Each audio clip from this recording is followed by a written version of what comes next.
మన ప్రభువును రక్షకుడు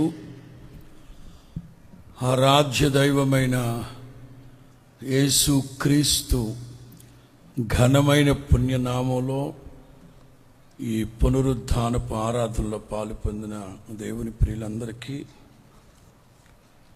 నా హృదయపూర్వకమైన వందనాలు. అందరికి వందనాలు. దేవునికి స్తోత్రాలు. అందరికి వందనాలు. సేవకులందరికి వందనాలు. అలాగే సేవకులందరికి కూడా వందనాలు. 23వ కీర్తన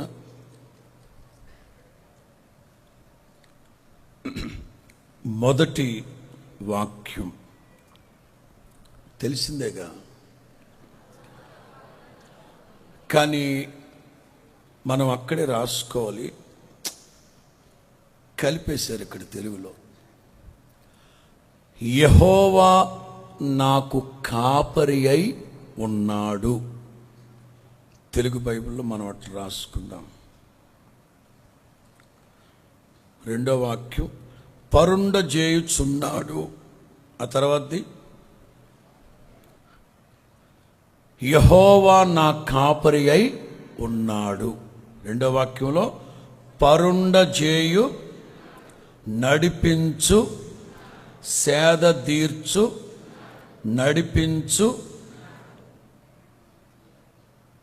కొంచెం కిందకు వస్తే 5వ వాక్యంలో అంటి నా గిన్నె నిండి పొర్లు. అట్లా చేత యెహోవా నాకు కాపరి అయి ఉన్నాడు. సంతోషం. నాకు లేమి కలగదు. నిన్న మొన్నటి వరకు అల్లాడిపోయాను. నిన్న మొన్నటి వరకు అల్లల్లాడిపోయాను. గుక్కెడు మంచినీళ్ళు కోసం. నిన్న మొన్నటి వరకు పట్టెడు మెతుకులు లేక అల్లాడిపోయి నా నాలుక అంగిలికి అంటుకుపోయింది. ఆకలికి నోట్లో తడారిపోయింది నాకు. now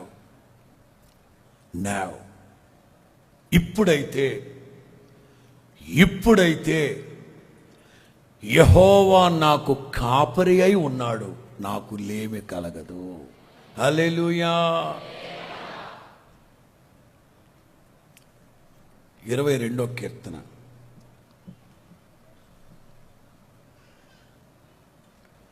మొదటి వాక్యం వస్తుంది అక్కడ బేస్.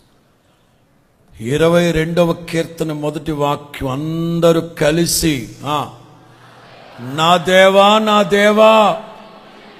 నీవు నన్నేల విడనాడితివి, నన్ను రక్షింపకుండా నా ఆర్తధ్వని వినకుండా ఎందుకయ్యా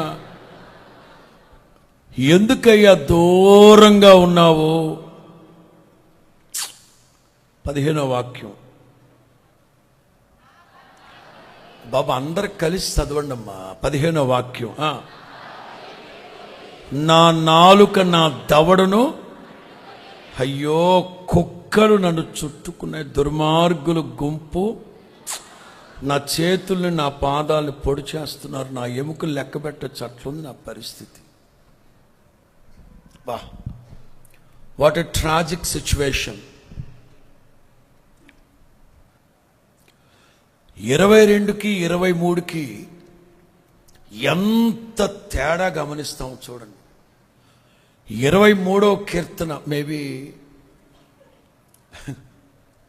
100కి 99 పాళ్ళు ఈ కీర్తనల వెనకున్న నేపథ్యం తెలియకుండానే ప్రపంచంలో ఈ 23వ కీర్తన ఆధారం చేసుకొని కోట్ల కొలది పాటలు వచ్చేసి, కోట్ల కొలది పాటలు.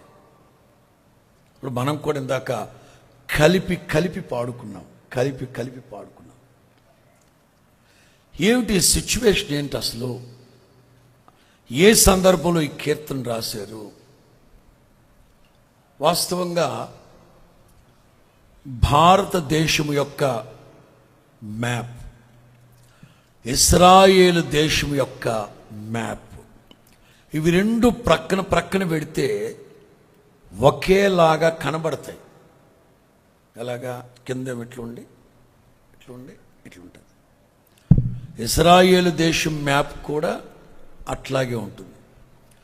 నైసర్గిక స్వరూపం, భౌగోళిక సారూప్యం ఎట్లుంటుందంటే భారతదేశానికి ఇశ్రాయేలు దేశానికి ఒకే ఉంటుంది. ఇంకా చెప్పాలంటే ఆ మధ్య మన వాళ్ళు పోలుస్తూ వచ్చారు. వాళ్ళేమో యూదులు, మన వాళ్ళేమో యాదవులు అని. అంటే యేసుక్రీస్తు ఓ గొర్రెల కాపరి, గొర్రెలు మేపుకునే వాళ్ళు. అలాగే మన యాదవ సహోదరులు కూడా గొర్రెలు అవి ఉంటాయి. కాబట్టి మన వాళ్ళు మన జర్నలిస్టులు వాళ్ళకి మనకు వస్తున్న ఇబ్బందులు పోలుస్తూ ఆ మధ్య ఎవరో డిబేట్లు పెట్టారు, మెయిన్ ఛానల్స్ వాళ్ళే. సరే, అది ప్రక్కన పెడితే ఇశ్రాయేలు దేశం సమృద్ధి, సమస్త సదుపాయాలు, సస్యశ్యామలంతో నింపబడిన ప్రాంతం. మొదటిగా అదిగో చూసారా, సాంకేతిక నిపుణులు ఎంత స్పీడ్గా ఉన్నారు. అది ఇంచుమించుగా అట్లుంటుంది. అట్లాగే పెట్టు. మనకు భారతదేశంలో పైన హిమాలయ పర్వతాలు ఉన్నాయి. మంచు కొండలు ఉన్నాయా లేవా? డౌటా? మీరు భారతీయులేనా? భారతీయులే. ఇశ్రాయేలు దేశానికి ఆ పైన చూడండి, లెబానోన్, హెర్మోన్. Lebanon, Hermon. మన భారతదేశానికి హిమాలయాలు ఉన్నట్లుగా, ఎవరెస్ట్ ఉన్నట్లుగా హెర్మోను, లెబానోను. మ్యాప్ తీసేయండి. కొంచెం కిందకు వస్తే ఇశ్రాయేలు దేశం. ఇంకా మన దేశం సంగతి ప్రక్కన పెట్టండి.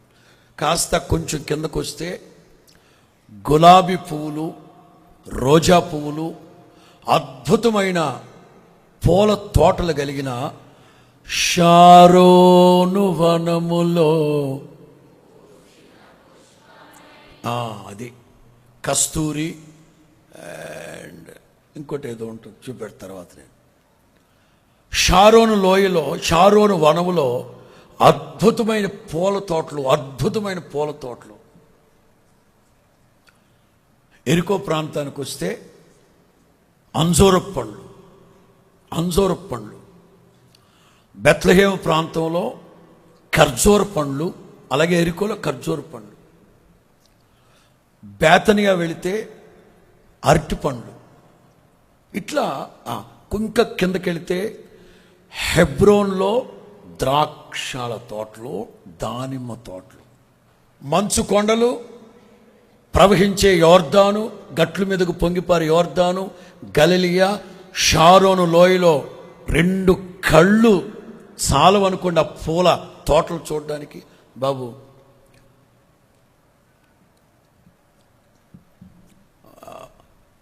బహాయ్ గార్డెన్స్ అంట చూడు, బహాయ్ గార్డెన్స్. కర్మేలు పర్వతం మీద నుంచి కిందకు చూస్తే 2 కళ్ళు చాలు. బహాయ్ గార్డెన్స్ అని షారోనుకు దగ్గరలో ఉంటుంది. అద్భుతమైన పూల తోటలు, అలాగే ఖర్జూరాలు, ద్రాక్షాలు, హెబ్రోన్లో దానిమ్మ, ఇవన్నీ ఉన్నాయి. అంటే సస్యశ్యామలంతో కూడిన ఒక అద్భుతమైన ఒక ప్రాంతం ఇశ్రాయేలు దేశం. ఆ ఇశ్రాయేలు దేశంలో యోదయ అరణ్యం, యోదయ అరణ్యం.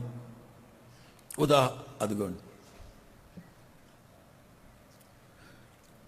ఇప్పుడు ఈ పైనుంచి కొండ, ఇక్కడ నుంచి ఈ కొండ మీద ఉన్నాం అనుకోండి, ఇక్కడ అట్లా చూస్తే ఆ గోపురం ఉందా, ఆ కింద మధ్యధరా సముద్రం మీద యొప్పే పట్టణం దగ్గరది. ఈ పైన ఎంత ఉందో ఆ కింద అంత ఉంటుంది. కింద నుంచి కూడా చూపెట్టి బాబు ఒక ఫోటో అని తీయాలంటే సాంకేతిక నిపుణులకి బుర్ర ఎడెక్కిపోతుంది. ఇది పైనుంచి తీసిన ఫోటో. కింద నుంచి కూడా అంత తోటలు ఉంటాయి, అద్భుతమైన చెట్లు ఉంటాయి. వదిలేక సబ్జెక్టులోకి వెళ్దాం.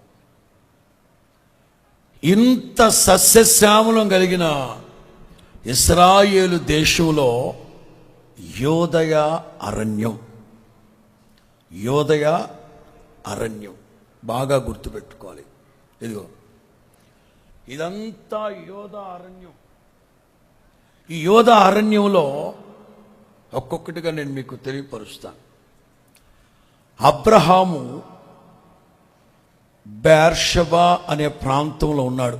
ఈ యోధా అరణ్యంలో బేర్షబా అనే ఎడారి, బేర్షబా అనే ఎడారి. అందుకే హాగర్ని వెళ్ళగొట్టినప్పుడు నీళ్ల తిత్తిలో నీళ్ళు అయిపోయాక బేర్షబా ఎడారిలో అనే మాట ఉంటుంది. అది ఎడారి ప్రాంతం. అది 2. యేసు ప్రభు 40 రోజులు ఉపవాస ప్రార్థన చేసింది యోధా అరణ్యములో. 3. బాప్తిస్మమిచ్చి యోహాను ఒక కేక వినబడిను అని ఉంటుంది, అది అక్కడే. ఇంకా చెప్పాలంటే దావీదు, మన వర్తమానం దావీదు గనక will focus on David only. ఈ దావీదు కూడా తల్లిదండ్రులకు దూరమై, తోబుట్టువులకు దూరమై, భార్య పిల్లలకు దూరమై, ప్రాణాన్ని అరచేత పట్టుకొని గుండె గుప్పిట్లో పెట్టుకొని పారిపోయిన ఆ సందర్భాలు ఎక్కువ ఈ యోధా అరణ్యములో. జాగ్రత్తగా గమనించాలి. యోధా అరణ్యములో ఒక ప్రాంతం ఎన్గేది. ఏంటది అని నన్ను అడగమాకండి. ఆ ఊరి పేరు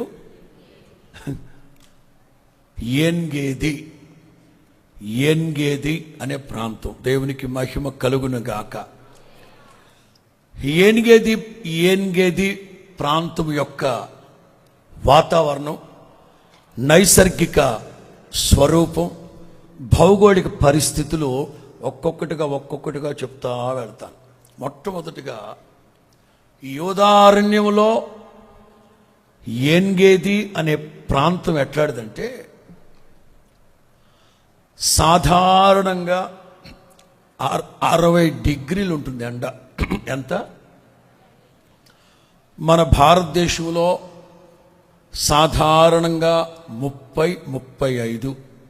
వేసవకాలం ఎంత మనకు? వేసవకాలం ఎంత? 50, హాఫ్ సెంచరీ. కానీ మన ప్రభుత్వాలు దుర్మార్గమైన ప్రభుత్వాలు కదా. 53 వచ్చినా 53 వచ్చినా. కానీ మనం కరెంటు బిల్లు వాడితే మాత్రం ఏమంటారు అట్లా వాడే వాటిని, మనం 30 యూనిట్లు వాడితే 50 చూపెట్టమని చెప్తారు. కరెంటు విషయంలో మాత్రం ఇట్లా నాటకాలు ఆడతారు. కానీ వేసవకాలం మాత్రం ఏ నాటకాలమ్మా. కాశ్మీర్ మొదలుకొని కన్యాకుమారి వరకు ఇదే బ్యాచ్. సరే పోనీ, వాళ్ళ సంగతి రాజకీయాలు మనకెందుకు, ప్రభువుని గురించి మాట్లాడుకుందాం.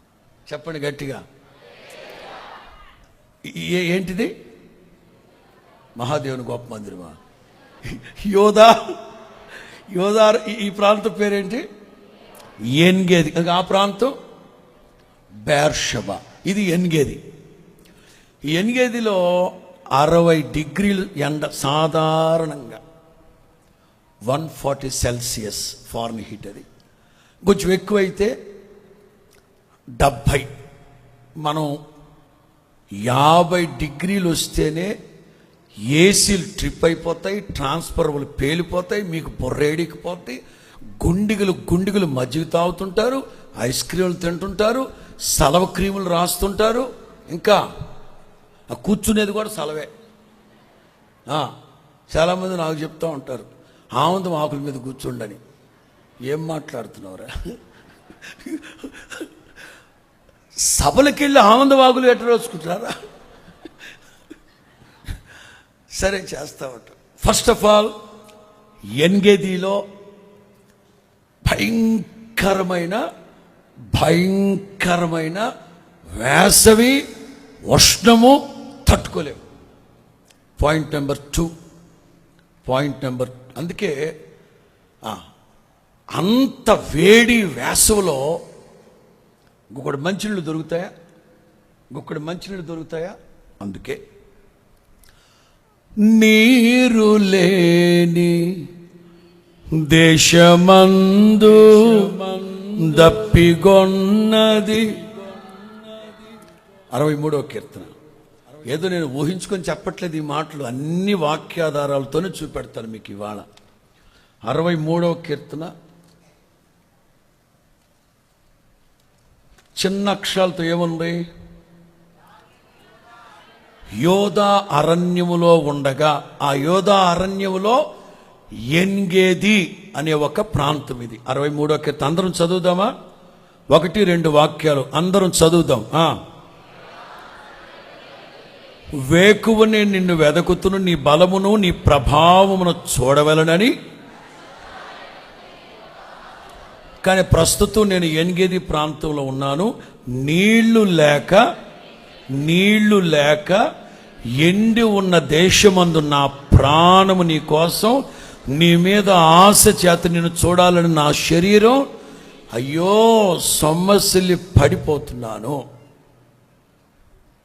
1 భయంకరమైన ఎండలు, ఉష్ణం.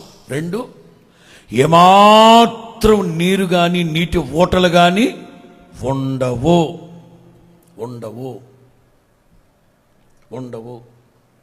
3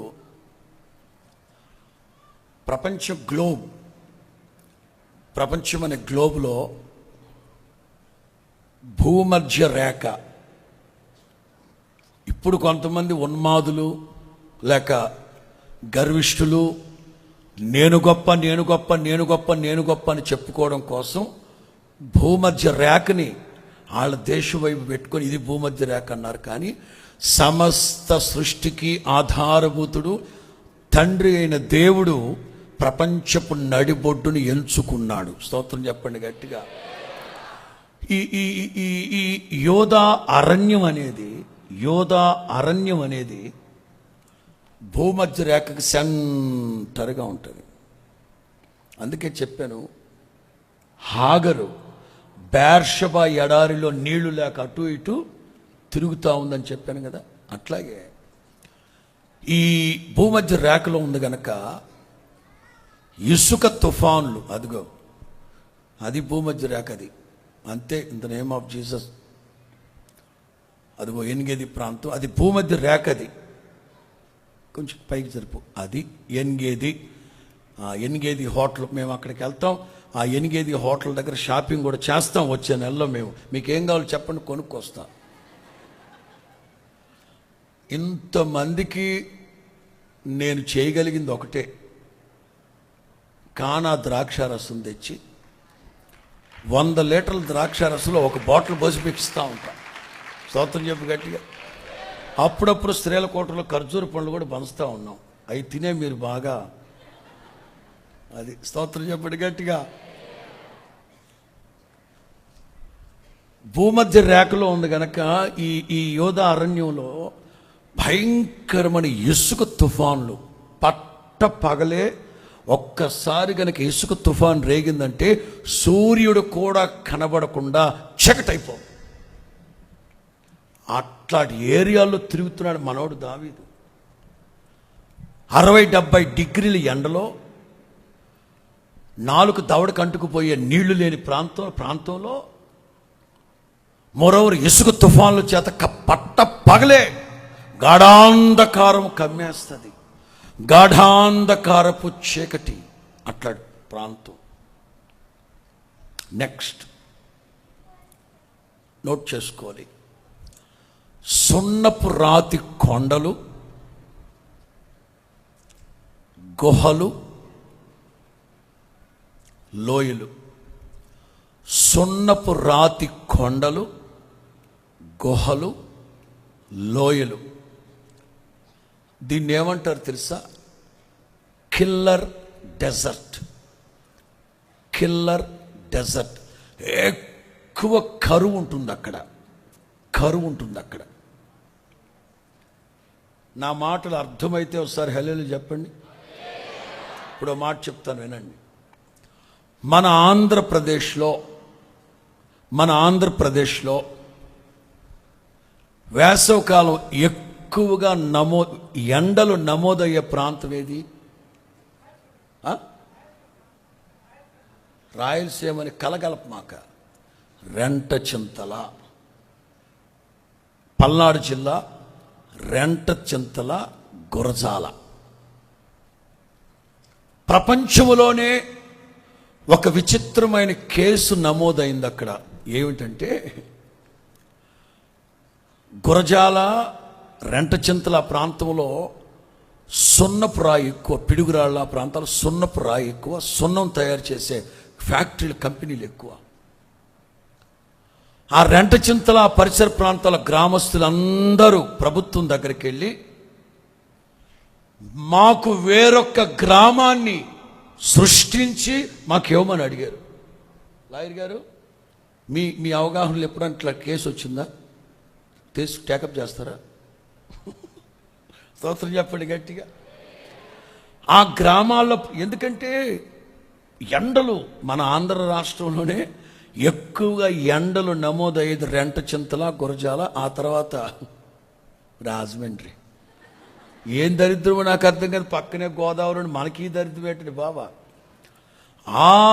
ఆ ఎండ కాదు కానీ ఎవరో హాట్గా ఉంటున్నారు ఈ రాజమండ్రిలో. ఈ హాటే బయటకు వచ్చి ఊరంతా హాట్ అయిపోతుంది. స్తోత్రం చెప్పండి గట్టిగా. ఒకటి సున్నపు రాతి కొండలు, రెండు అదిగో సున్నపు రాయి కొండలు. ఆ జలపాతం కూడా పెట్టు, దాంతో మ్యాటర్ ఉంది. జలపాతం దగ్గరకు కాదు దేవుడు దావీదుని నడిపించింది. జలపాతం దగ్గరికి వెళ్ళాలన్నా నీళ్ళు తాగాలని వెళ్ళాడా, పుర్రి పగిలిపోతా జలపాతం దెబ్బకి. ఆ జలపాతం దగ్గరికి కాదు దేవుడు నడిపించింది. శాంతికరమైన జలం దగ్గర ఆయన నన్ను అద్భుతం. తీసిపెట్టు. ఆ సున్నప్రాతి కొండలు, గుహలు, లోయలు. ఒక్కసారి గనక లోయలోకి దిగేమా దారిటో కనబడదు, ఎటు వెళ్ళిపోతామో తెలీదు, మరలా ఏ లోయల్లోకి వెళ్ళిపోతామో తెలియదు. మరలా ఆ లోయలో నుంచి సమభూమికి వచ్చి, సమభూమి మన కొండ మీదకి వచ్చి కొండ దాటాలంటే చచ్చాడేక. అందుకే దావీదు అంట, నీతి కలిగిన తన మార్గములో నన్ను. చాలా అద్భుతం. స్తోత్రం చెప్పండి గట్టిగా. ఏ డెజర్ట్ అంటారు దాన్ని? Killer desert. ప్రపంచంలోనే పెద్ద ఎడారి ప్రాంతం ఎక్కడుంది?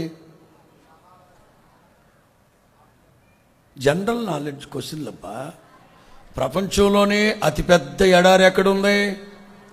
సహారా ఎడారి ప్రారంభమయ్యేది ఎక్కడో తెలుసా?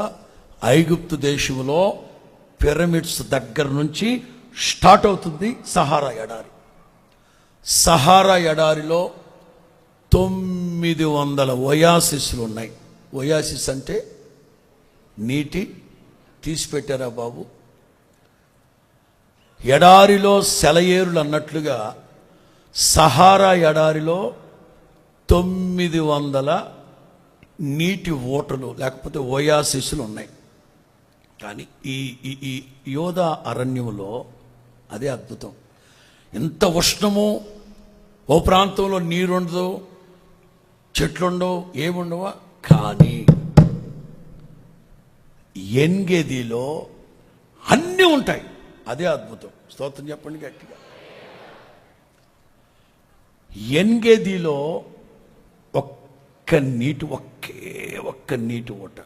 బైబిల్లో మనం ఇశ్రాయేలీల చరిత్రలో గమనిస్తే, ఒకటి out of Israel, Elim. Out of Israel, Elim. ఐగుప్తు వదిలిపెట్టి పాలు తేనెలు ప్రవహించే దేశానికి వచ్చేటప్పుడు వాళ్ళకి తారసపడిన ఓటలు ఏలీము. ఆ ఓటల తర్వాత ఇన్లాండ్ ఇశ్రాయేలు దేశంలో ఉన్న ఒకే ఒక్క ఓట ఎన్గేది.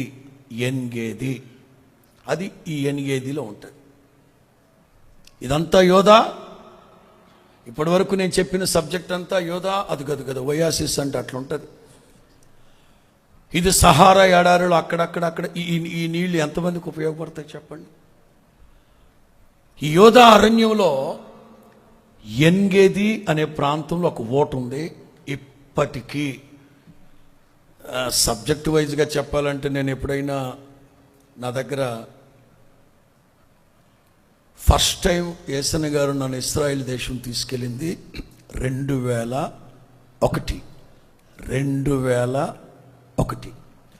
2001వ సంవత్సరం నన్ను తీసుకెళ్ళినప్పుడు నేను అక్కడ వాటర్ బాటిల్స్ తీసుకుని ఆ వాటర్ బాటిల్స్లో యోర్దాన్ నీళ్ళు ఒక బాటిల్లో, ఎర్ర సముద్రం నీళ్ళు ఒక బాటిల్లో, మృత సముద్రం నీళ్ళు ఒక బాటిల్లో తెచ్చుకుని ఇప్పటికీ ఎన్గేది అని ఉంటుంది చూడు పాప. అది ఇది కాదు, ఇంకో మోడల్ ఉంటుంది.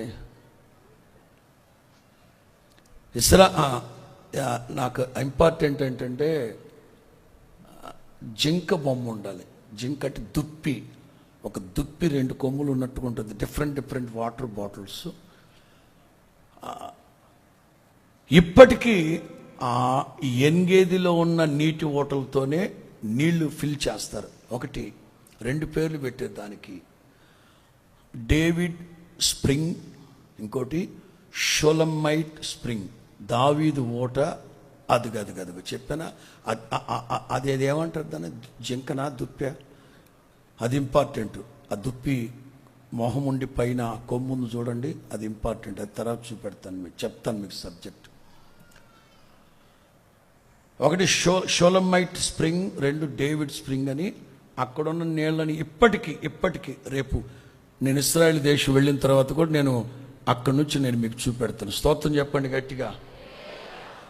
ఎన్గేది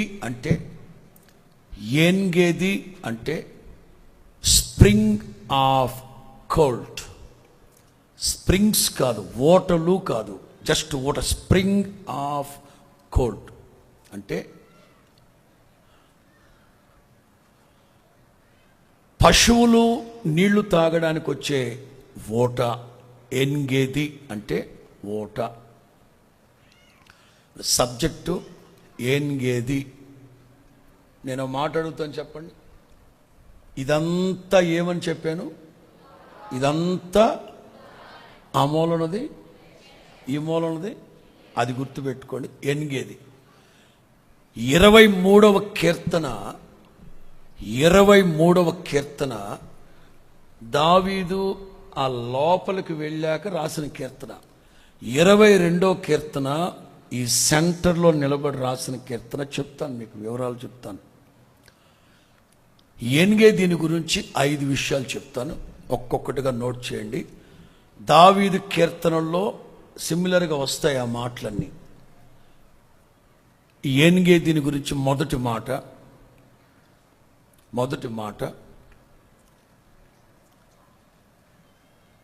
విస్తారమైన పచ్చిక బయళ్ళు ఉన్న స్థలం. విస్తారమైన పచ్చిక బయళ్ళు ఉన్న స్థలం.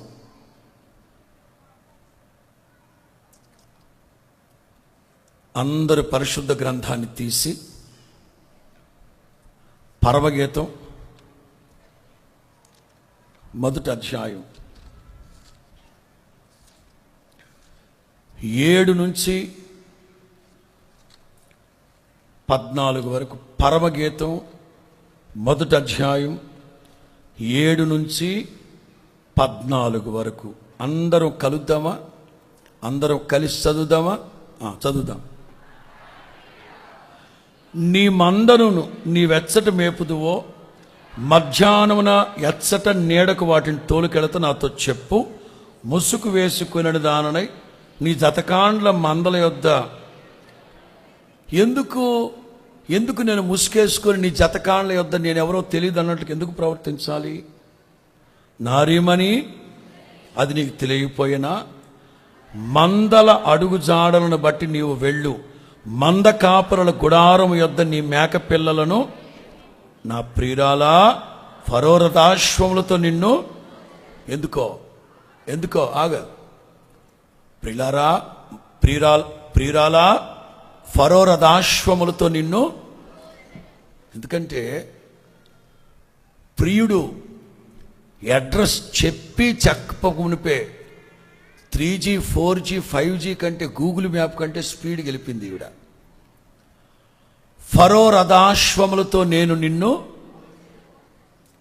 మంద కాపురుల గుడారాలు ఎక్కడున్నాయో చెప్పి చెప్పక మునిపే వెంటనే వెంటనే వెంటనే చురుగ్గా బయలుదేరి తన మందలను కూడా తీసుకుంటూ వెళ్ళిపోయింది. అందుకు ఫరో రథాశ్వాలతో పోల్చాడు. సరే, వెండి గిండి ప్రక్కన పెడితే 14వ వాక్యం, నాకు నా ప్రియుడు ఏన్గేది. ఆగండి అక్కడ.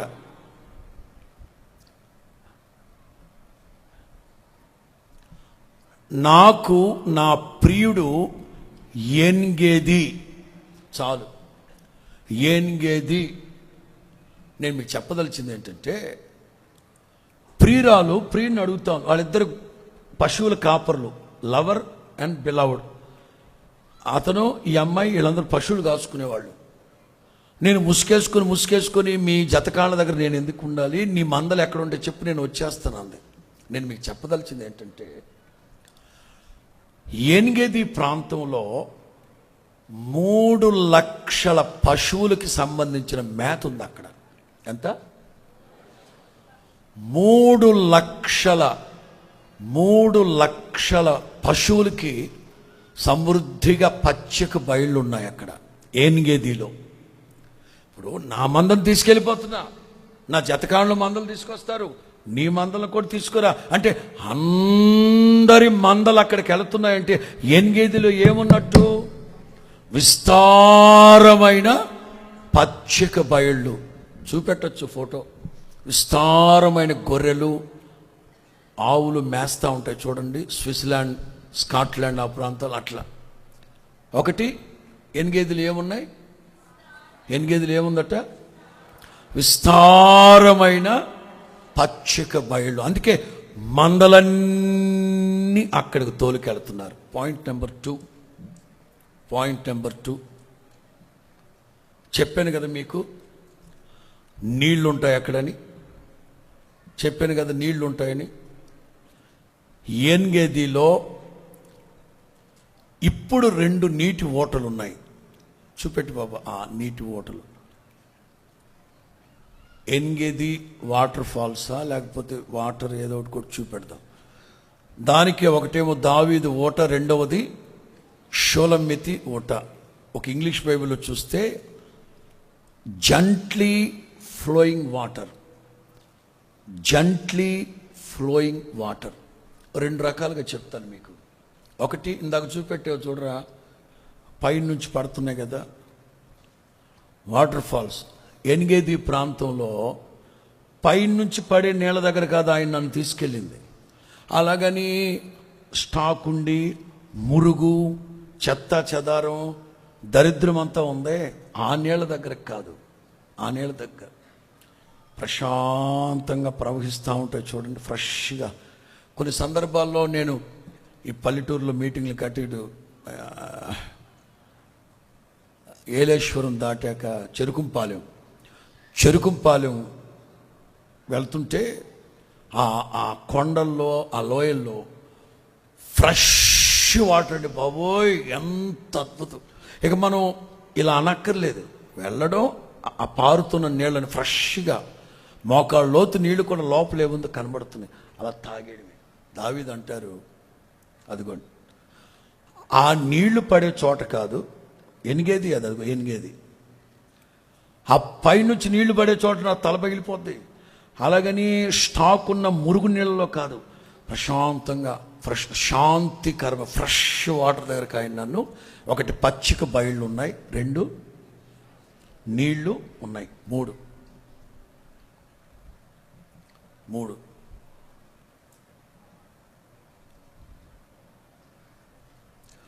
దినవృత్తాంతాల 2వ గ్రంథం,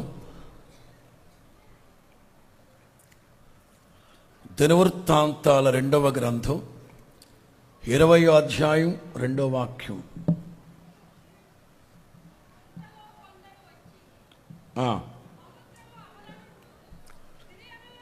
దినవృత్తాంతాల 2వ గ్రంథం 22. అంతలో కొందరు వచ్చి సముద్రము ఆవలనుడు సిరియనుల తట్టు నుండి గొప్ప సైన్యం ఒకటి నీ మీదకి వస్తుంది, చిత్తగించు. వారు హససోన్ తామారు అను ఏన్గేదిలో ఉన్నారని యెహోషాపాతునకు. హసన్సోన్ అంటే వరుసలు వరుసలుగా. హసన్సోన్ అంటే వరుసలు వరుసలుగా. తామారు అంటే ఖర్జూరపు చెట్లు. చూపెట్టు బాబు. వంకర టెంకరగా కాదు, అడ్డదిడ్డాలుగా కాదు, వరుసలు వరుసలుగా వరుసలు వరుసలుగా నాటబడిన ఖర్జూరపు చెట్లు. హసన్సోన్ అంటే వరుసలు వరుసలుగా, తామారు అంటే ఖర్జూరపు చెట్లు. చెవిగలవాడు ఆత్మ చెప్పు సంగతులు గ్రహించును గాక. మేము ఇశ్రాయేల్ దేశానికి వెళ్ళినప్పుడు చూస్తే ఇక్కడి నుంచి దివాన్ చెరువు అంత దూరం ఒకే వరుస. మీకులాగా అడ్డదిడ్డాలుగా పాప మా తల్లులు చెప్తానే ఉంటారు, వరుసల్లో కూర్చోండి, వరుసల్లో కూర్చోండి. కూర్చొని సత్తావా? ఒరే వరుసల్లో కూర్చోండి, కూర్చొని సత్తావా? అయిపోయా సరే, కూర్చున్న వెంటనే ఎదురుగా వరుస ఉందా లేదా, పక్కన వరుస. బల్లారాధనకి మరీ దారుణం. సంఘ పెద్దలు వంకర టెంకర నాగుపాములు పోతుంటారు. ఏంటిది అర్థం పడలేదు. వరుసలు వరుసలు వరుస. ఏన్గేదిలో క్రమశిక్షణ. వరుసలు వరుసలుగా ఉన్న ఖర్జూరపు చెట్లు. ఇప్పుడు ఖర్జూర చెట్ల గురించి చెప్పనా, వరుసలు చెప్పనా? ఓకే, మీకు ఒక హెచ్చరిక ఉండాలని వరుసలు అన్నాను. కానీ ఖర్జూరపు పండ్లు ఇన్ దోస్ డేస్, ఆ రోజుల్లో పేదోడు, సరే మిమ్మల్ని అడుగుతాను చెప్పండి, గొప్పింటోళ్ళు జీడిపప్పు తింటారు. చెప్పండి, పేదోడు జీడిపప్పు ఏది తెలుసు మీకు, ఎందుకంటే మనం అదే కదా. చెప్పు గట్టిగా. గొప్పింటోళ్ళకి ఫ్రిడ్జ్, మనకైతే మట్టికుండ. అర్థమవుతుందా మీకు? అట్లా ఆ రోజుల్లో ఖర్జూర పండ్లు తినేది ఎవరంటే రాజభోజనానికి కూర్చున్న వాళ్ళు మాత్రమే.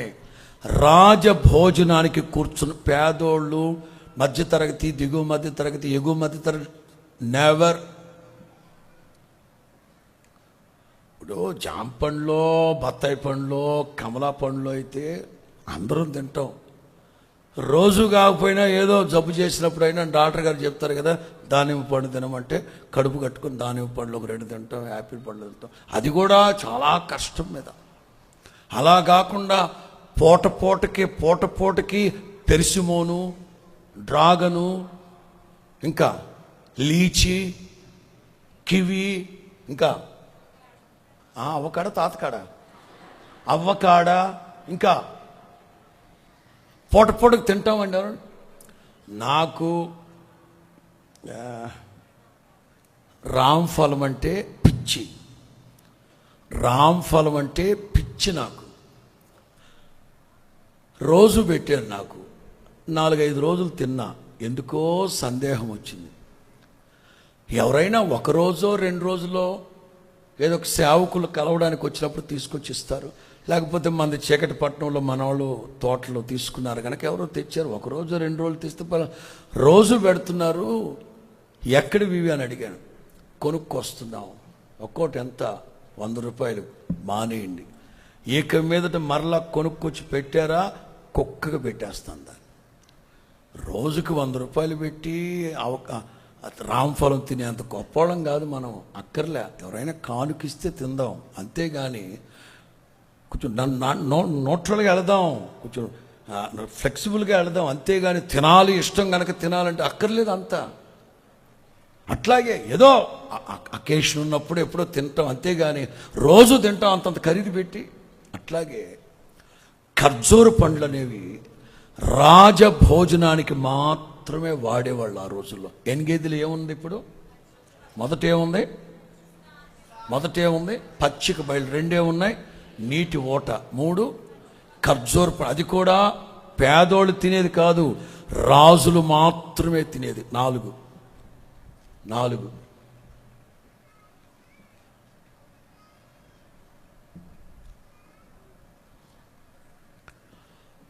ఎన్గేదిలో ద్రాక్ష తోటలు ఉన్నాయి. పరమగీతం 1:14.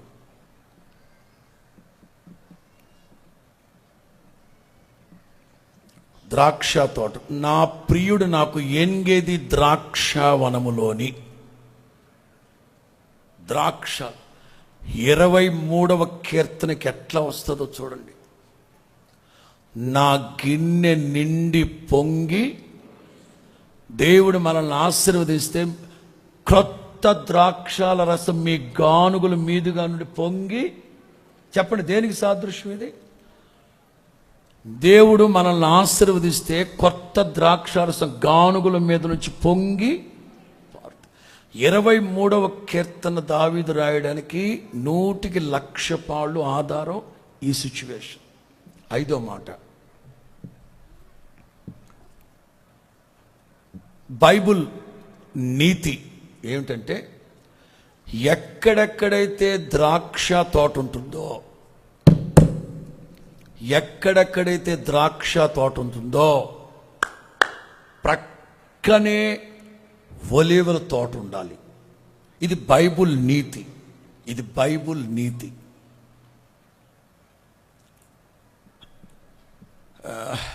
128వ కీర్తన 3వ వాక్యం.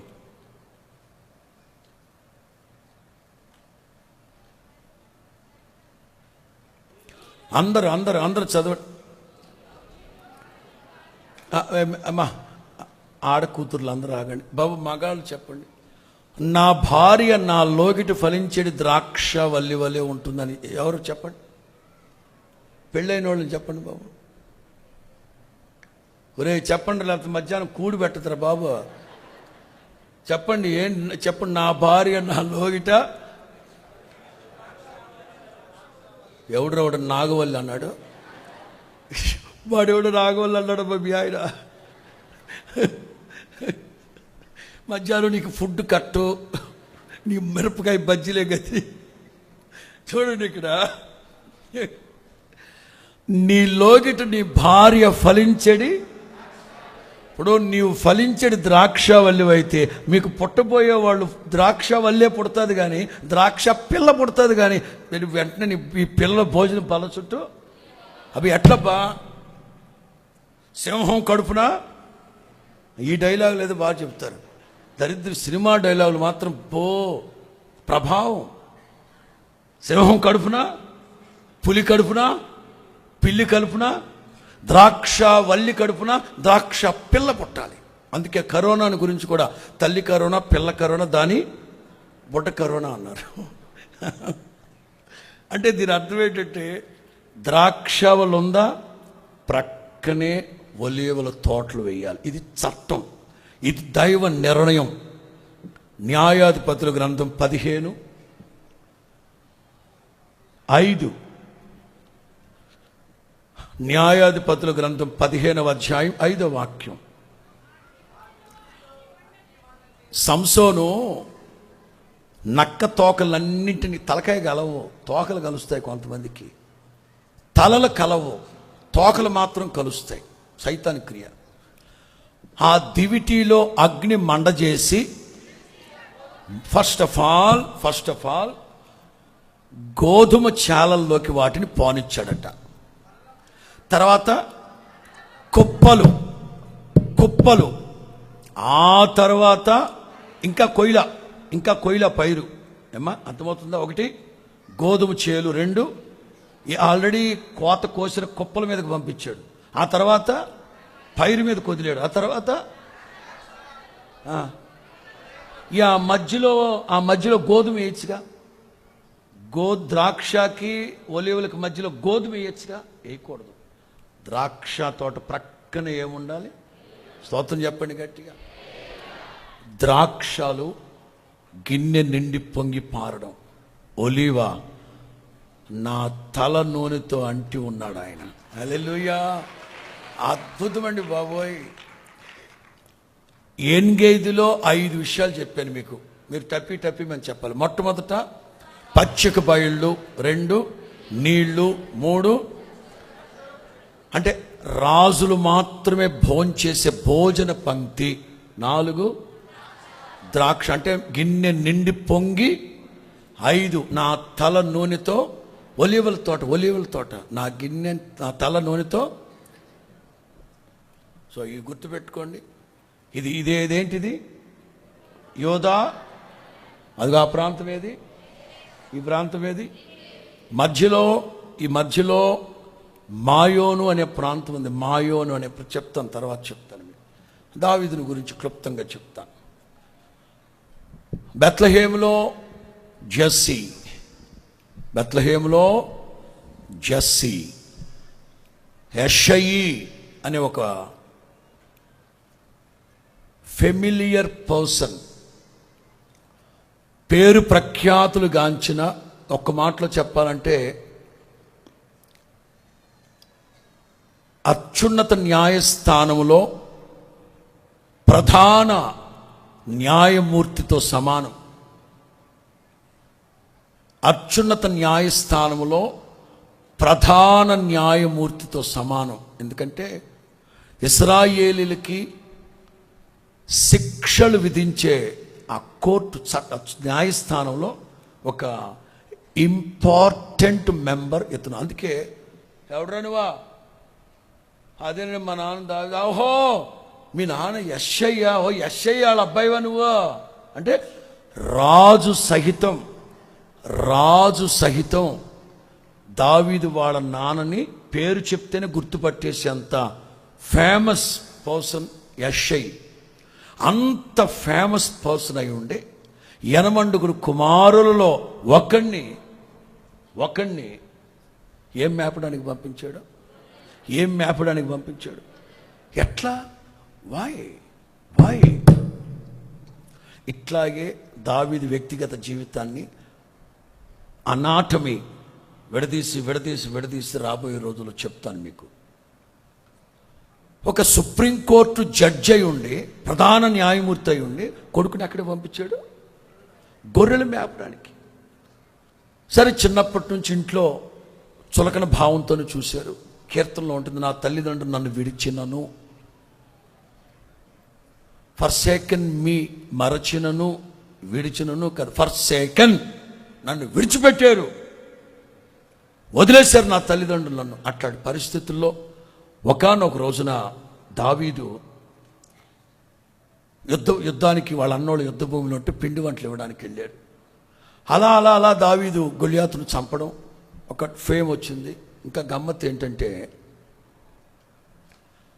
రాజు వాళ్ళ అమ్మాయినిచ్చి పెళ్లి చేశాడు. ప్రారంభం బాగానే ఉంది. ఆ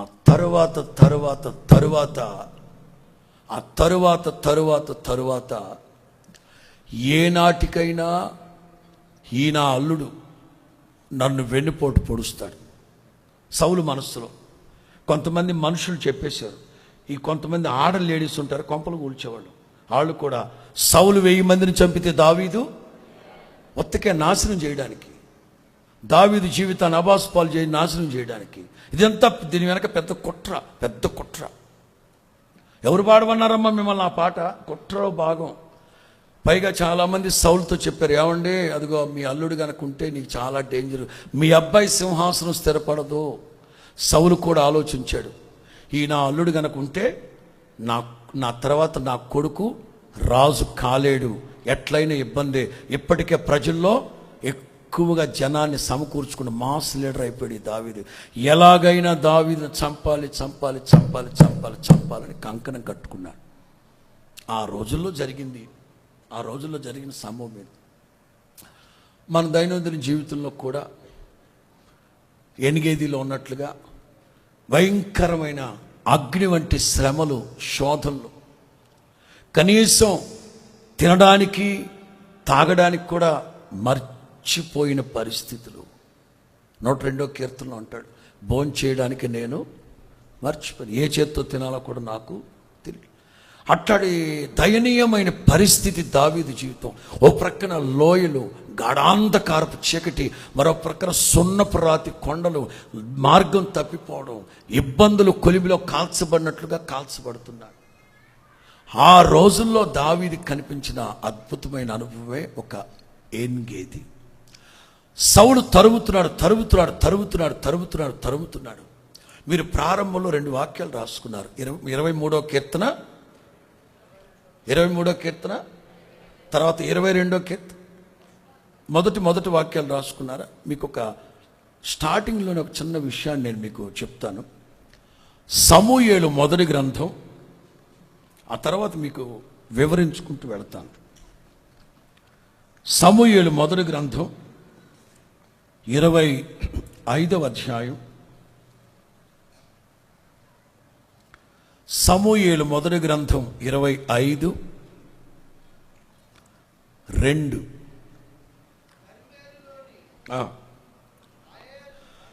దావీదు మాయోను అనే ఒక చోటకి వెళ్ళిపోయాడు. దావీదు మాయోను అనే ఒక చోటకి వెళ్ళిపోయాడు. మాయోను అనే ఒక చోటకి వెళ్ళిపోయాడు. ఇంకా మీకు చెప్పాలంటే 24వ అధ్యాయం మొదటి వాక్యం, వాస్తవంగా 24 కరెక్ట్. 24వ అధ్యాయం మొదటి, సౌలు ఫిలిస్తీయులను తరుముంటూ మాని తిరిగి రాగా దావీదు ఏన్గేది చాలు. దావీదు ఏన్గేదిలో ఉన్నాడని తెలిసెను. ఇది 23వ కీర్తనకి ఆధారం ఏంటంటే 24వ అధ్యాయం 25వ అధ్యాయం. ఎందుకంటే మీకు తెలుసు దావీదు చాలా ఇబ్బందికరమైన పరిస్థితిలో ఉన్నాడు ఆ రోజుల్లో. మాయోను 22వ కీర్తనకు ఆధారం, 22వ కీర్తనకు ఆధారం ఏంటో తెలుసా? 23వ అధ్యాయం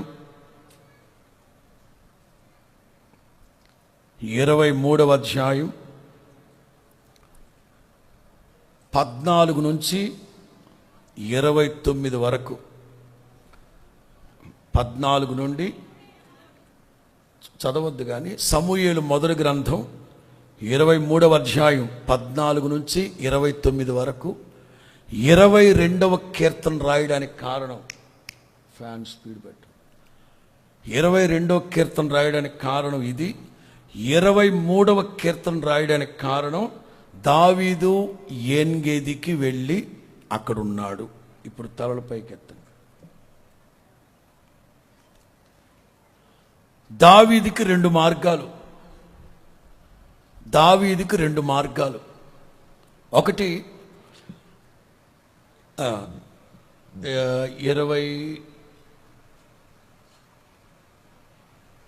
26వ వాక్యం, 23వ అధ్యాయం. అయితే సౌలు పర్వతమునకు ఈ తట్టును, దావీదు అతని జనులు, దావీదుతో 600 మంది, సౌలుతో 3000 మంది. దావీదుతో 600 మంది, సౌలుతో కొండకి ఈ తట్టు ఒకరు, ఆ తట్టుకు వెళ్ళి దావీదు సౌలు దగ్గర నుండి తప్పించుకొని పోవాలి త్వరపడుతూ సౌలును అతని జనులను దావీదును అతని జనులు పట్టుకొని వారి చుట్టుకొనగా, స్తోత్రం చెప్పండి గట్టిగా, దావీదుతో 600 మంది, 3000 మందితో సౌలు రౌండప్ చేసేసాడు. అప్పుడు దావీదు అంటాడు, నా దేవా నీవేళ దూరంగా ఉన్నావు, నన్ను రక్షింపకుండా, నా కంఠధ్వని వినకుండా ఎందుకు దూరంగా నుంచున్నావు? పద్మ వ్యూహాన్ని వ్యూహించేశారు వీళ్ళు, అవతల ఎందుకున్నావు నువ్వు? ఇప్పుడు 22వ కీర్తనకి వెళదాం. 22వ కీర్తన 12 నుంచి 16 వరకు అందరు కలిసి చదవాలి. 22 నుంచి 12 నుంచి 16 వరకు. వృషభములు అనేకములు నన్ను చుట్టుకున్నాయి, బాషాను దేశపు బలమైన దునపోతులు నన్ను ఆవరించాయి. చీల్చుటూ గర్జించుచున్న సింహము వలె వారు నోళ్ళు తెరుస్తున్నారు. నా ఎముకలన్నీ స్థానము తప్పిపోతున్నాయి, నా హృదయం నా అంతరంగమందు మైనము వలె. నా దేవా ఎందుకు వదిలేశావు? నా బలం ఎండిపోయింది, చిల్ల పెంకు వలె అయిపోయింది, నా నాలుక నా దవడను అంటుకొని ఉంది, నీవు నన్ను ప్రేతల భూమిలోకి పడేసేవి ఏంటయ్యా? కుక్కలు నన్ను చుట్టుకున్నాయి, దుర్మార్గులు గుంపు కూడి నన్ను ఆవరించారు, వారు నా చేతులు నా పాదాలు పొడుస్తున్నారు. చాలు. 3000 మంది చుట్టేశారు దావీదుని. ఇంకా మీకు చెప్పాలంటే దావీదుతో ఉన్న వాళ్ళందరూ దావీదుని విడిచిపెట్టి వెళ్ళిపోయారు. సమూయేలు మొదటి గ్రంథం 23:28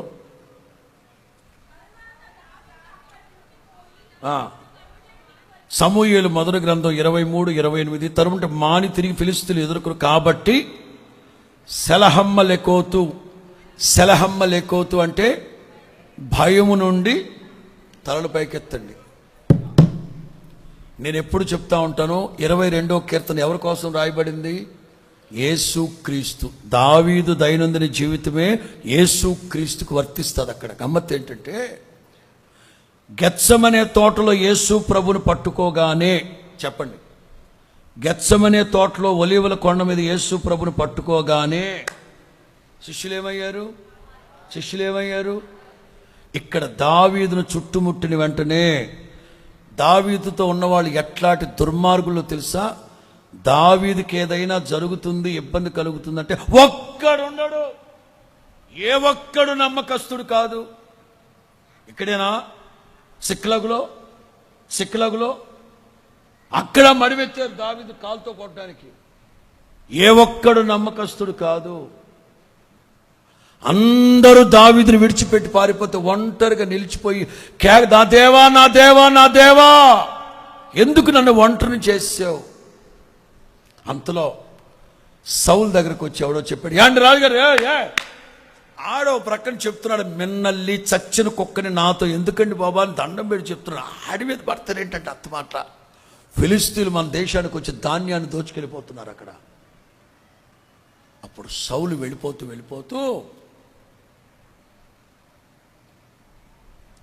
చూశాల పారని. ఈ శాతగాని వాళ్ళు ఇట్లాంటి మంగళవారపు మాటలు మాట్లాడతారు. ఒరే దేశం అక్కడ కొంప తగలడిపోతా ఉంటే ఈడి దావీదు మీదకి వచ్చి పడ్డాడా? వెంటనే దేవుడు అతన్ని డైవర్ట్ చేసేసాడు. ఇదో ఇలా వెళ్ళిపోయాడు సౌలు. దావీదు సెంటర్లో నిలబడ్డాడు. నేను ఎటు వెళ్ళాలి? రెండే మార్గాలు. ఒకటి ఇటే వెళ్ళాలి, ఇటు వెళ్ళామా వాడు మరలా వెనక్కి వచ్చి చంపేస్తాడు సౌలు. ఇంకోటి ఉన్న ఈ మాయోను అంటే నేను ఇక్కడ రాసుకున్నాను, ఇది గేట్ వే ఆఫ్ ఎన్గేది. మాయోను అంటే అర్థం ఎంట్రన్స్ ఆఫ్ ఎన్గేది. ఎన్గేదికి ఎంట్రన్స్. మాయోను అనే చోటు ఉన్నాడు. ఇటు వెళ్తే సౌలు చంపేస్తాడు. గేట్ వే ఆఫ్ ఎన్గేది అంటే ఎంట్రన్స్ గేట్ ఆఫ్ ఎన్గేది. ఆలోచిస్తున్నాడు. ఎన్గేదిని గురించి చిన్నప్పటి నుంచి చాలా విషయాలు విన్నాం. అక్కడ వేడి ఎక్కువ ఉంటుంది, అస్సలు నీళ్లు దొరకవు. ఒక్కసారి ఆ సున్నపు రాతి కొండల్లోకి వెళితే, గుహల్లోకి వెళితే, పైగా లోయలోకి వెళ్ళామా, ఒక్కసారి లోయలో దారి తప్పితే తిరిగి మరలా రాలేను బాబోయ్. ఎట్లా? యెహోవా నేను వెళ్ళుదునా వద్దా? ప్రార్థన చేశాను. ఇటు వెళ్తే సౌలు చంపేస్తాడు. ఉన్నది ఒకే మార్గం. సరే నిదానంగా బయలుదేరతామని వెళ్ళాడు. వెళ్ళే దారిలో నిజమే భయంకరమైన ఎండలు, భయంకరమైన వేసవి. అసలు నా ప్రాణం కాపాడబడుతుందా? ఈ ఎన్గేది ప్రాంతానికి వెళుతున్నాను, నా ప్రాణం కాపాడబడుతుందా? అది వరకు ఎన్గేదిని గురించి చాలా విషయాలు, వాస్తవాలు అవాస్తవాలు సమాచారాలు విన్నాడు. ఇప్పుడు రియాలిటీలోకి వెళుతున్నారు. ప్రియులారా, మనుషుల యొక్క ఆలోచనలు ఎట్లుంటాయంటే వాస్తవాలు వింటున్నారు, అవాస్తవాలు వింటున్నారు. నేటి సోషల్ మీడియాలో 90%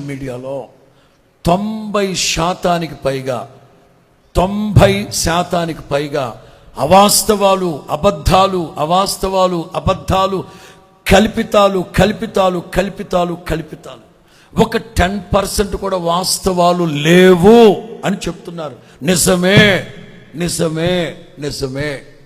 దావీదు ఎన్గేది గురించి కొన్ని వాస్తవాలు తెలుసు, అవాస్తవాలు తెలుసు, అభాండాలు విన్నాడు, ఇవేవో ఉన్నాయి. ఇప్పుడు తప్పనిసరి పరిస్థితుల్లో వెళ్ళక తప్పలేదు. ఎన్గేది షేబా దేశపు రాణి దావీదుతో సొలొమోనుతో అంటాడు కదా, అసలు నాకు తెలిసిన సమాచారం చాలా తక్కువ అండి. ఈ మహాదేవుని గొప్ప మందిరం, ఇక్కడ పద్ధతులు ఇవన్నీ చూస్తుంటే ఆశ్చర్యం అనిపిస్తూ ఉంది.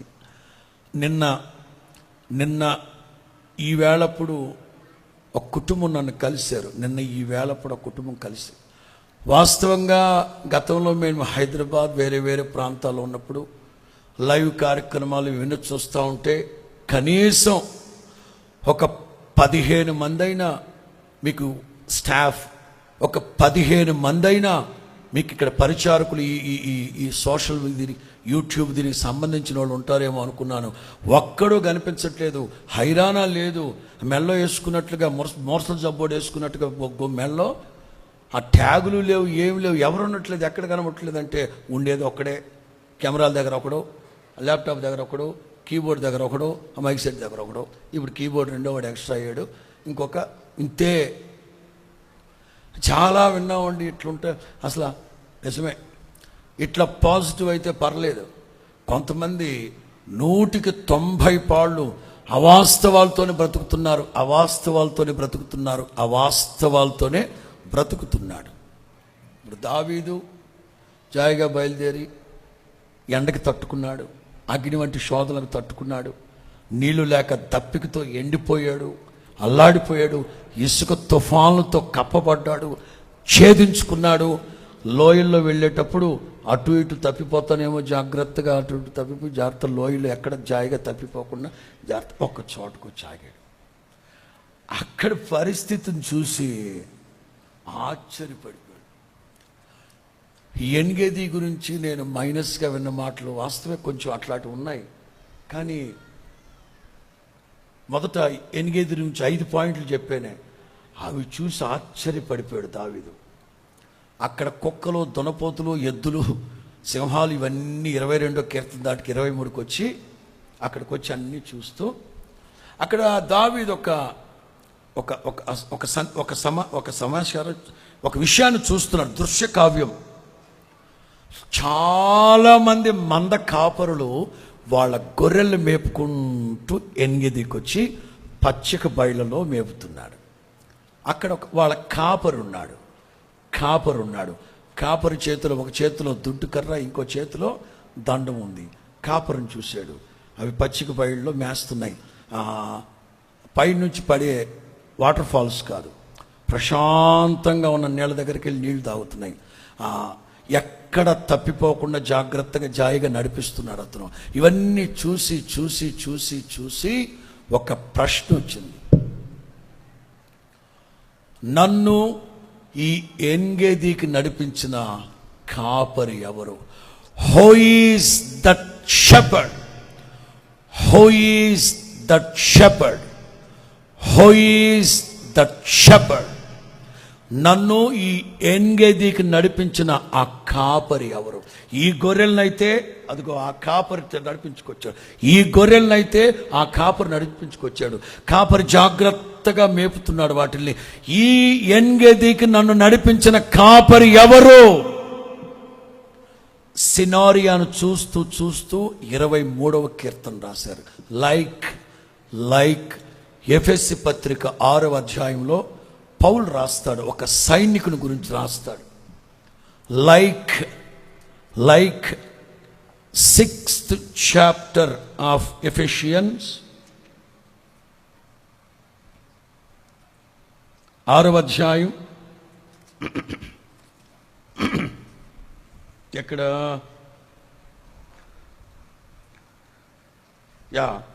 6వ అధ్యాయం 12 నుంచి వస్తే, 6వ అధ్యాయం 12 నుంచి వస్తే, సర్వాంగ కవచ 14, మీ నడుమునకు నీతి అను మైమరువును, పాదములకు ఇవన్నీ కాక విశ్వాసమనే డాలు, అగ్నిబాణాలు ఎదిరించుటకు శక్తి గలవాలని, మరియు రక్షణ శిరస్త్రాణం, దేవుని వాక్యమనే తలల పైకెత్తండి. పౌలుని చెరసాలలో ఒక గదిలో బంధించారు. బయట ఒక సైనికుడు నిలవబడి ఉన్నాడు. చూపెట్టు బాబు, ఆర్మ్డ్ సోల్జర్ అని కొట్టు. ఏదో లేబ్బా, చిన్న చిన్న ఇంగ్లీష్ ముక్కలు. Armed soldier. పౌలు చెరసాల్లో ఉంటే ఆ చెరసాల గుమ్మం బయట ఆయుధములు ధరించిన ఒక సైనికుడు నిలవబడి ఉన్నాడు. ఆ సైనికుని చూస్తూ ఆత్మీయ జీవితంలో కూడా క్రైస్తవులు ఒక సైన్యము వలె ఉండాలి అని తలంచుకుంటూ అతన్ని చూస్తూ తల, ఎద, నడుము, మోకాళ్ళు, కాళ్ళు, చేతిలో ఖడ్గం, ఈ చేతిలో డాలు, ఇవన్నీ ఒరే వీడేవుడు రా, లేటెస్ట్ మిలిటరీ వాడిని చూపెడతాడు ఎవడురా, వద్దులే నాయన అసలు అది వద్దులే. అట్లాగే దావీదు కూడా ఎప్పుడైతే ఎన్గెది ఎంట్రన్స్ గేట్లోకి వచ్చి ఇవన్నీ వేసవి, తాపము, సొమసిల్లిపోవడం ఇవన్నీ దాటుకొని వచ్చి ఆ ప్రాంతం అంతా ఫస్ట్ ఆఫ్ ఆల్ దావీదు చూసింది ఏంటంటే ఒక కాపరి పచ్చిక గల బయళ్లలో తన మందను మేపుతా ఉన్నాడు. దావీదు అదే ఆశ్చర్యపోతున్నాడు, అసలు ఇక్కడికి ఈ ఎన్గెదికి నన్ను నడిపించింది ఎవరు ఆ కాపరి? అప్పుడు రాసుకున్నారు, యెహోవా నాకు కాపరి అయి ఉన్నాడు. కొట్టు, యెహోవా నాకు కాపరి అయి ఉన్నాడు, నాకు లేమి కలగదు. స్తోత్రం చెప్పు. హల్లెలూయానా? ఆమేనా? మరి అనండి, మరి ఆమేనా? హల్లెలూయానా? గుడ్. ఎస్, నా కాపరి. ఫస్ట్ ఏం చేస్తాడు కాపరి? అదిగో పౌలుని చెరసాల్లో వేసుంటే వీడు బయట ఉన్నాడు. వీడిని చూస్తూ ఎఫెసీ పత్రిక 6 రాసినట్టుగా ఇప్పుడు దావీదు మాయోన్ ఎంటర్ అయిపోయాడు. శ్రమలు, శోధనలన్నీ తట్టుకొని ఎన్గేదికి వచ్చాక పచ్చిక బయలు చూసి నన్ను నడిపించిన దేవునికి స్తోత్రం, యెహోవాయే నాకు కాపరి అయి నాకు లేమి ఎస్, అంగలార్చాను, గుక్కడి మంచినీళ్ళ కోసం అంగలార్చాను, ఆకలి దబ్బులు తల్లాడిపోయాను, ఇసుక తుఫానుతో కప్పబడ్డాను, కాపాడబడతానో లేదో తెలియని పరిస్థితి, మార్గం తప్పిపోతానేమో అనుకున్నాను. బట్ దేవుడు నన్ను ఎక్కడ తీసుకొచ్చారు? సమృద్ధి గల చోటకు తీసుకొచ్చారు. ఫస్ట్ ఆఫ్ ఆల్ పచ్చిక గల చోట్ల ఆయన నన్ను, దైవ జనాంగమా ఎందుకో చెప్పాలనిపిస్తుంది, ఇది వరకు మీరు నడిపించబడిన ఆధ్యాత్మిక మార్గాలు, అనుభవాలు వేరు. ఇది మొదలుకొని టుడే ద డే ఆఫ్ ఎన్గేది, ఇక మీదట ఒక నవనూతనమైన మార్గాలలో నడిపించబడేందుకు ఇవాళ ద్వారాన్ని తెరుస్తూ ఉన్నాడు ప్రభు. హల్లెలూయా. క్రీస్తు యేసు ఎదుట ఆనబెట్టి చెప్తున్నాను, ఇక మీదట దావీదును గనక సరికొత్త మార్గాల్లో నడిపించినట్లుగా మనల్ని, మన సంఘాలను ప్రభు సరికొత్త మార్గాల్లో నడిపించునుగాక. ఇది వరకు ఎన్నడూ వెళ్ళని అనుభవాల్లో ప్రభు నడిపించునుగాక. ఇది వరకు ఎన్నడూ చవి చూడని పదమా ముందెన్నడు సరికొత్తదైన ప్రేమామృతం, ముందెన్నడు సరికొత్తదైన ప్రేమామృతం, ఈలోనే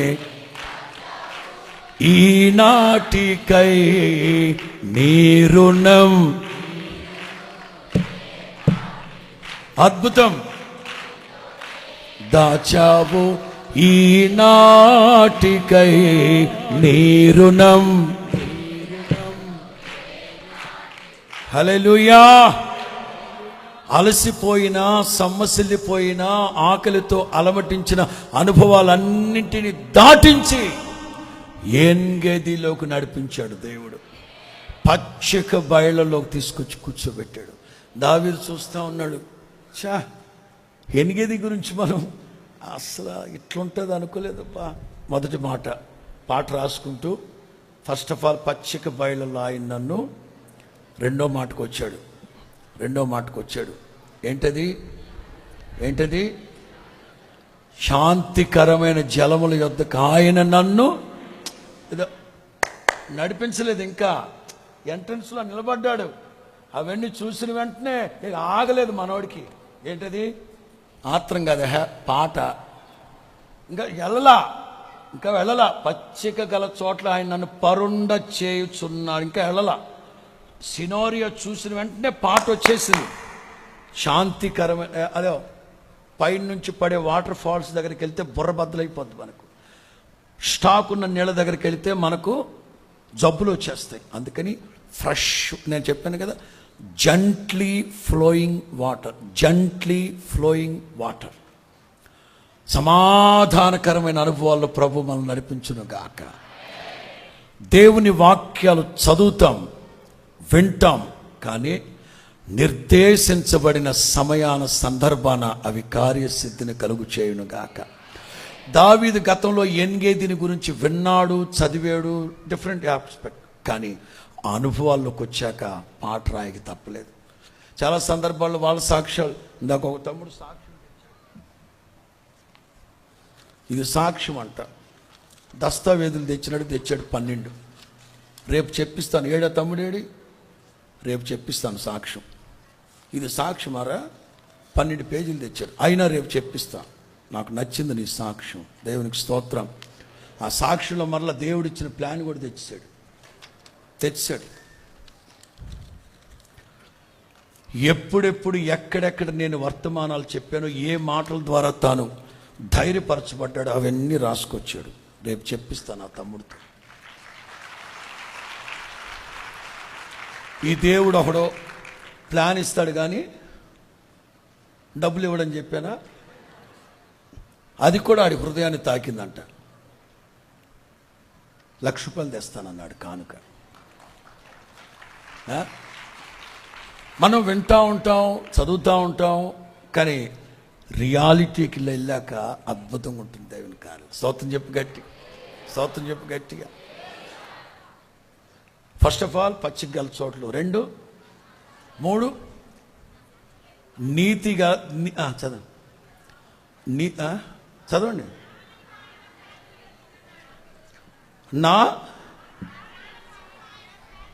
నా ప్రాణమునకు ఆయన, నా ఆత్మకు ఆయన.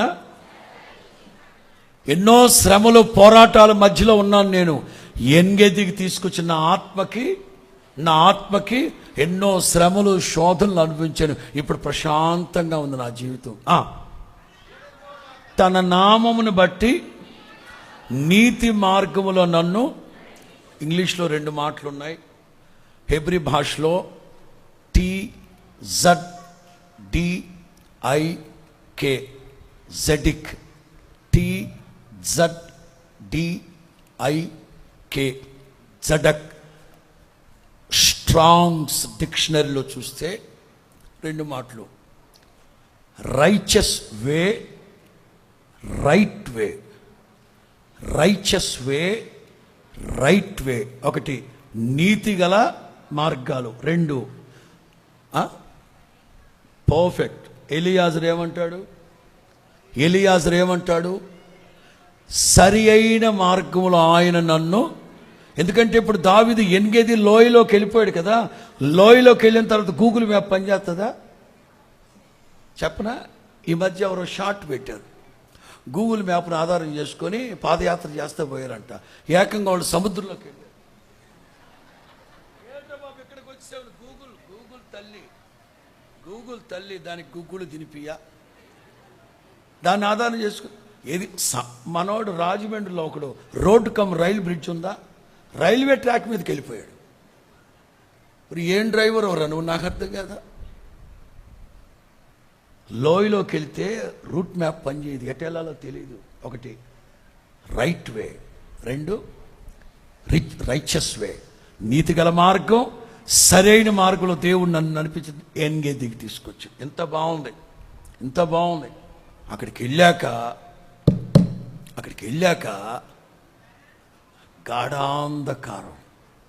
గాఢాంధకారం కమ్మేస్తుంది. గాఢాంధకారపు లోయలు, వాగులు, వంకలు.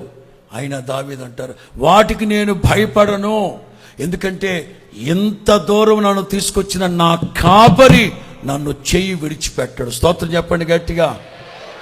22 కీర్తన, నా దేవా నా దేవా నన్ను ఎందుకు చేయి విడిచిపెట్టావు, నన్ను నేల విడిచిపెట్టావు, నాకెందుకు దూరంగా ఉన్నావు. 22 కీర్తనలో నా దేవుడు నాకు దూరంగా ఉన్న సంగతి వాస్తవమే. నౌ ఆయన నాకు తోడై ఉన్నాడు.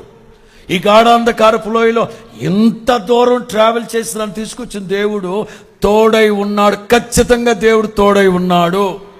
స్తోత్రం చెప్పండి గట్టిగా. చూశాడు గొర్రెల కాపరి చేతిలో దుడ్డు కర్ర దండం చూశాడు. ఎస్, దుడ్డు కర్ర దండం. దుడ్డు కర్ర ఎందుకంటే మనకు విరోధంగా ఎవడైనా వస్తే ఆ దుడ్డు కర్ర తీసుకొని పెట్టా కొడతాడు. దండం ఎందుకంటే మనల్ని క్రమశిక్షణలో నడిపిస్తాడు. ఆ ఎన్గేదికి వచ్చిన గొర్రెల కాపరలను చూస్తూ, నీ దుడ్డు కర్ర నీ దండం నాకు తోడై ఉంటుంది ప్రభా. నేను అసలు ఎక్కడ తర్వాత మాట, నా శత్రువుల ఎదుట నీవు నాకు, అదే చెప్పింది. దావీదుకి శత్రువు ఎవరు? రాజు. దావీదుకి శత్రువు ఎవరు? ఇప్పుడు నా శత్రువుల ఎదుట నా తల పైకెత్తుతావు, నా శత్రువుల ఎదుట నేను మడిం పైకెత్తుతాను, ఇంకేదో ఎత్తుతాను అనాలి. నా శత్రువుల ఎదుట నీవు నాకు భోజనము. అక్కడ భోజనం అని ఎందుకు వచ్చింది? ఎక్కడ చెప్పాను నేను ఆ మాట? ఎన్గేదిని గురించి 3వ మాట ఏం చెప్పాను? వరుసలుగా ఉన్న, చెప్పండి, ఆ రోజుల్లో ఖర్జూర పళ్ళు సాధారణ ప్రజలు తింటారా అంటే, నా దేవుడు నాకు ఈ ఎన్గేదిలో రాజ భోజనాన్ని పెడతాడు. నాకు ఎన్గేదిలో చేరని మీకు రాజ భోజనం పెడతాడు దేవుడు. స్తోత్రం చెప్పండి గట్టిగా. నెక్స్ట్, ఒలివ చెట్లమ్మా. ఎన్గేదిలో ఏమేమి చెట్లు ఉంటాయి? ద్రాక్ష. సరే, ఒలివ తీసుకుందాం మొదట. ఒలివ అంటే ఏంటి? నా తల నూనెతో అభిషేకం. ఎన్గేదిలోకి తీసుకొచ్చిన నా దేవుడు నా తలని నూనెతో, అదుగో ద్రాక్ష, ఒలివ అంటే అభిషేకం. దైవ జనాంగమా, దావీదు అరణ్యంలో తిరుగుతున్నంతసేపు ఇసుక తుఫానుల చేత కప్పబడి బాధల్లో, కష్టాల్లో, కన్నీళ్ల మధ్యలో ఉన్నాడు. ఎప్పుడైతే ఎన్గేదికి వచ్చాడో ఒలివ నూనెతో తల అంటాడు. అంటే అభిషేకపు తైలాన్ని నా దేవుడు నాకు ఇచ్చాడు. ఆమేన్. పరిశుద్ధాత్మ శక్తిని పొందారా? అభిషేకించబడాలి. ఆ తర్వాత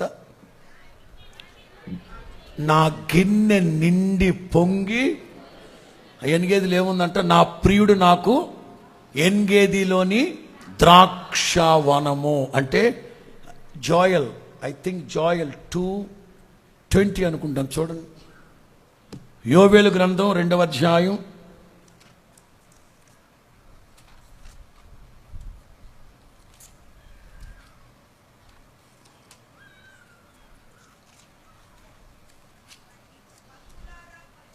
24.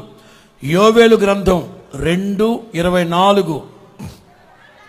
మీ కొట్లలో ధాన్యం ఉంటుంది, క్రొత్త ద్రాక్ష రసమును, క్రొత్త తైలమును గాను పొంగి పారలేసు నాములో. ఎప్పుడైతే దేవుడు దావీదుని ఎన్గేదికి తీసుకొచ్చాడో ద్రాక్షాల వనాన్ని చూసి అంటాడు, ఎస్, ఇక మీదట నా గిన్నె నిండి పొంగి పొరలబోతా ఉంది, యేసు రక్తమే జయం. ఆశీర్వదించబోతున్నాడు దేవుడు. ఆ తర్వాత ఇక నేను భయపడను, తల పైకెత్తండి. ఏంటో తెలుసా? ఇప్పటి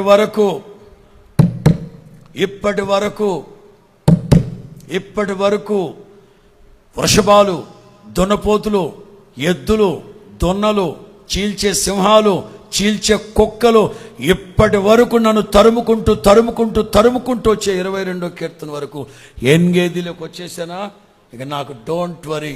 ఇక నా బ్రతుకు దినములన్నిటా కృపాక్షేమాలు నాకు తోడుగా ఉంటాయి. ఇక నా తల వెంట్రుకు కూడా ఎవడు రాల్చలేడు. నా దేవుడే నాకు ఎన్గేది కాపుదల, ఆశ్రయ దుర్గం. హల్లెలూయా. నేను బ్రతుకు దినములన్నిటా కృపాక్షేమాలే నా వెంట వస్తాయి. ఇక ఎవ్వరు నన్ను కొట్టేవాళ్ళు లేడు. నేను సేఫ్ జోన్లో ఉన్నాను. ఆశ్రయపురంలోకి వచ్చేసాను. ఎన్గేది నా బ్రతుకు దినములన్నిట చిరకాలం నేను యెహోవా మందిరములో హల్లెలూయా హల్లెలూయా. చాలా కాలం అక్కడే ఉండిపోయాడు దావీదు. చిరకాలం నేను యెహోవా మందిరములో నివాసము చేస్తాను. మీకు అర్థమైంది అనుకుంటాను. 22వ కీర్తనకి 23వ కీర్తనకి ఆధారమైన సమూయేలు మొదటి గ్రంథంలోని విషయాలన్నీ నేను మీకు చెప్తా వచ్చాను. దేవునికే మహిమ కలుగును గాక. మన యేసయ్య ఎవరో తెలుసా? చెప్పాను కదా, యేసు ప్రభు చెప్పిన 7 మాటలు, 7 ఐ యామ్ స్టేట్మెంట్స్. 1, జీవాహారము నేనే. 2, నేను లోకమునకు వెలుగై. 3, నేనే ద్వారము. 4, నేను నా గొర్రెలకు మంచి కాపరి. 5, పునరుద్ధానమును జీవమును నేనే. 6, నిజమైన ద్రాక్షవల్లి నేనే. 7, నేనే మార్గం, నేనే సత్యం. నేను అంటాను, పై 3 తీసేసి కింద 3 తీసేస్తే నేను నా గొర్రెలకు మంచి కాపరి. దావీదుకి వచ్చిన ఇక్కడ ఈ ఎన్గేదిలో తీసుకొచ్చి నాటింది ఎవరు? నన్ను. ఈ ఎంగేది వరకు నన్ను నడిపించిన కాపరి ఎవరు? యేసు క్రీస్తు మన ప్రధానమైన కాపరి. యేసయ్యే మన కాపరి, ఆయనే మన ఊపిరి, ఆయనే మన కాపరి, ఆయనే మన పరిశుద్ధాత్ముడి మాటలన్నీ మీ వినికిడిలో ఫలబద్ధంగా మార్చి ఆశీర్వదించును గాక.